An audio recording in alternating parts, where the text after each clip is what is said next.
When discussing art process, I like to categorize the making process into 4 categories. We're going to start with clay.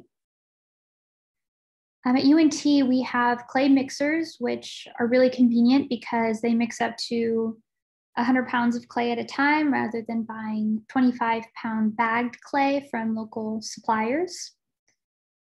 The process of mixing clay is pretty straightforward.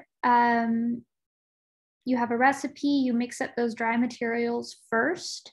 We use big baker's bowls. And you gradually add the dry mix with water and apple cider vinegar to the clay mixer itself so that everything comes together slowly and evenly.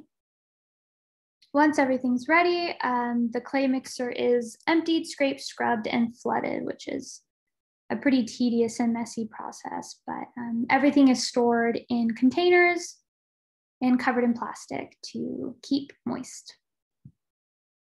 Moving on to form, bisque molds are a huge part of my making process. A lot of my forms are rolled into shape with a lot of pressure in a pretty wet stage. So bisque molds allow me to apply as much pressure as I want. And it assists in drying out forms evenly. I use a lot of tar paper templates when designing silhouettes.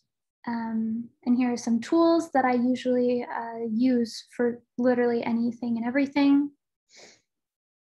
I utilize cookie cutters a lot as well, and really taking a silhouette and cutting it up into a bunch of different parts and then reassembling it onto these bisque molds is how especially tableware is designed. So here are some examples of what that looks like. On the left, you have the slab being cut apart, and then it gets kind of squished together on top of that mold on the right side. When I'm building up, rather than rolling and putting pressure onto the mold itself, the piece comes off the mold, and then I gently apply slabs by pinching them down. And here's a quick video of how that process goes. So here's a simple dinner plate form, circular. The center circle will be rolled onto place, and then that rim is added. Surface is a lot more complicated. I apply slip by ladling or dipping, so I tend to get really energetic shapes that form with that kind of movement. And when fired, the slip tends to become more opaque and translucent in different areas. I also do a lot of screen printing now to create paper transfers. So essentially you use underglaze, which is basically a paint for clay, and screen print that onto paper. And then those paper transfers are then rehydrated and applied with pressure onto the clay surface. Once those are peeled away, your image is revealed. And the first firing that they go through is called a bisque firing. So most of my decoration occurs prior to this firing. And this is to ensure durability, but also maintain porosity. Once it's out of that bisque fire, everything is sanded. I like sanding at this stage because there are a lot of imperfections that are brought out of the clay once the forms are bisque fired. And as you can see here, it tends to add a lot of visual age, which I quite like. Glazing is typically the last step on the list. Test tiles are super important before mixing any kind of big batch of glazes. There are so many different recipes out there, and each recipe can be tweaked however you think might create a really interesting result. So basically it goes through these tiles go through the entire process of any form. They're just kind of miniatures, little preliminaries. I usually use cylinders or slabs.